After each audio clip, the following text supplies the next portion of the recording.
we are actually living in a period of less daily threat to Americans. Well, it's not just our president, our Secretary of State right there sounding like he's also in a state of denial about ISIS, and it could cost us. Perhaps he missed this. 3 men busted in New York and Florida for planning to join the terror group, and if that didn't pan out, they'd kill Americans right here, including the president. And it's not just a few jihadists in Brooklyn. Take a listen to the director of the FBI. I have homegrown violent extremist investigations in every single state. Credible terror threats in every state. Yet President Obama and Secretary Kerry seem to be downplaying the threat to our lives and our livelihoods. Hello, everyone. I'm Eric Boeing. Welcome to Cashin. Our Cashin crew this week: Wayne Rogers, Jonathan Honig, Juan Williams, and Lisa Booth. Welcome, everybody. Mall of America on high alert. Busting jihadists in Brooklyn. Why the mixed signals from this administration? Lisa, we'll start with you. Well, look, Eric, you're absolutely right. There are mixed signals from this administration, but that's what happens when you have an administration whose foreign policy is being dictated by incompetency. And what it's doing is it's putting our security and it's putting our economy at risk. But what do you expect when you have an administration who thinks that global warming is a bigger threat than terrorism, who wants to find terrorist jobs? Instead of criticizing Christians, instead of criticizing conservatives, what this administration should do is be honest about the real threat that we're facing, and that threat is from radical Islamic extremists. Right. And Wayne, the DNI director, Clapper, and FBI director, Comey, both said these are very, very dangerous times right now. Yet you hear President Obama, and we just heard Secretary of State Kerry saying, no, things aren't that bad. Well, Eric, to say that they are wrong is easy to say, and they are. I mean, at one point they said, you know, sovereign extremists are more dangerous than ISIS. ISIS is a fanatical religious group. It's not just an ideology. It's a fanatical religious group. They are destroying artifacts that are Christian. They're out destroying all civilization. They're barbarians. These are nuts. These are crazy people, and we got to stop them. And I don't know what the president is thinking when he won't use the phrase, you know, extremist, and won't use the phrase Islamic extremist. No, Wayne. Well, that's it. That's it. Right, Wayne. I mean, he'll use this term extremist, right? We had the seminar on violent extremism. Honestly, Eric, I think that'll go down as Obama's right-wing extremists. They use it. DHS used it this week.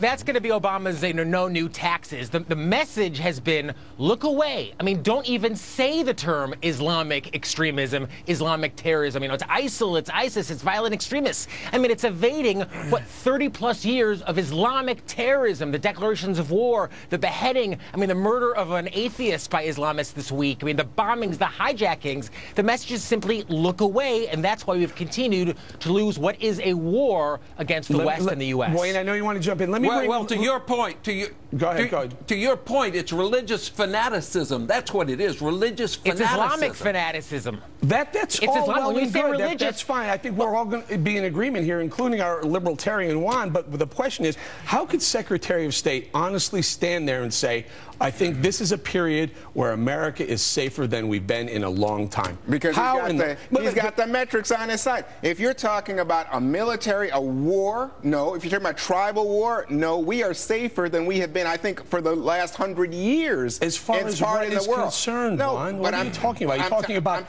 gun violence in Chicago? Are you talking about murder rates going down? That's because of law enforcement. No, but I'm saying globally, terror threats. Well, terror threats. We have a new concept of terrorist threat. And let me tell you, the fact that we are able to track people in 50 states, including these guys in Brooklyn, they've been being tracked since last summer. That's evidence of how we have hardened this target. Go ahead, John. But Juan, I mean, when has there ever been an example in U.S. history where an entity has declared war on us? A war has been going on for decades that we haven't responded. I mean, of course we responded. What are you talking about? We've got 7 months of continuous bombing. 7 months. We have an Obama administration that's oblivious to the threat that we're facing from ISIS. This is a hot topic, guys. Hold on. Go ahead, Lisa.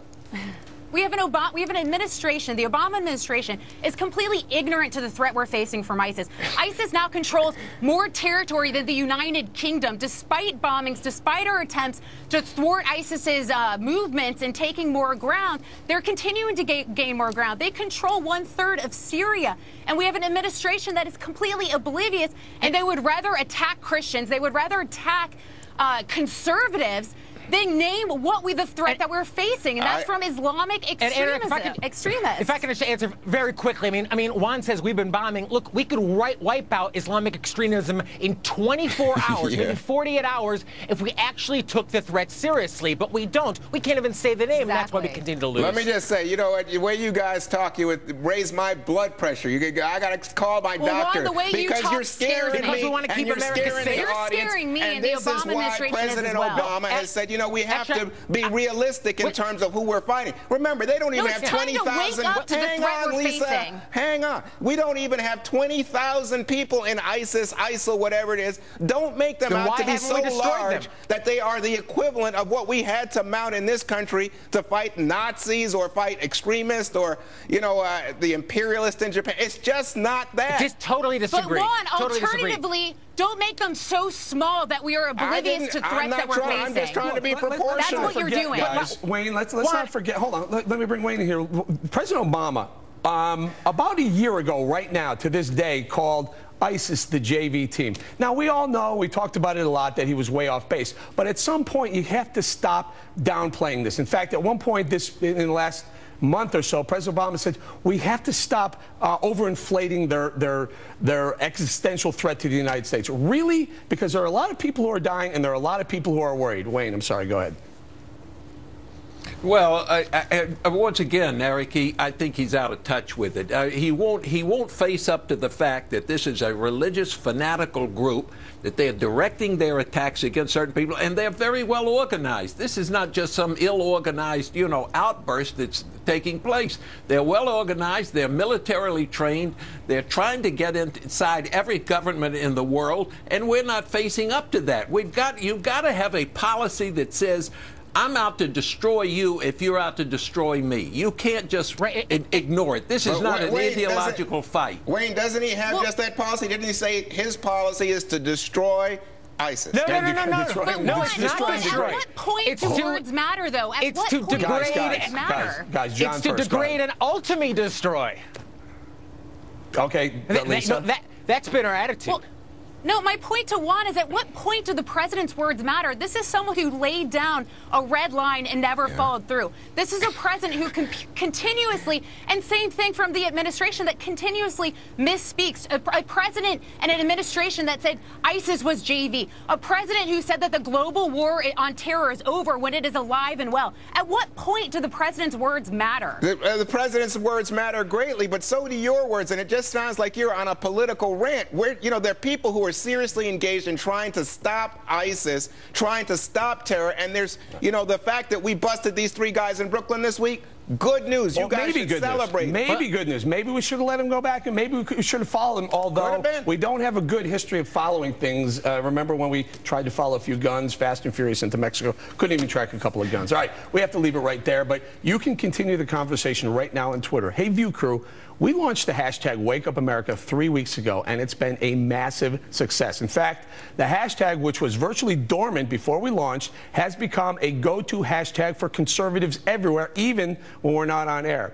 This chart tells the whole story. Notice how we spike on Saturdays during Cashin, by far the #1 topic on social media. But conservatives are using the hashtag during the week, too.